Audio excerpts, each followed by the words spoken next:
Welcome back to another technical deep dive here in the debug zone.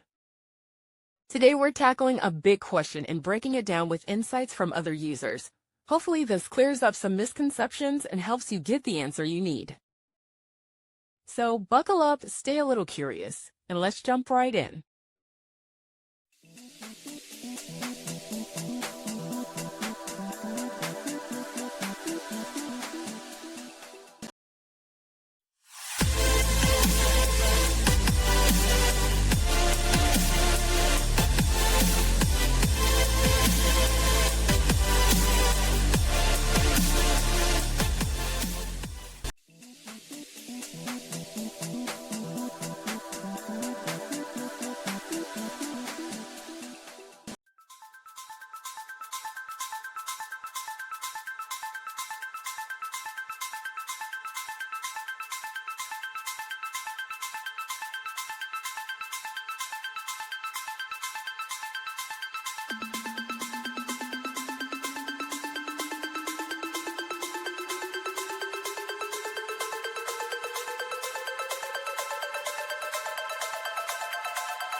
And that's a wrap.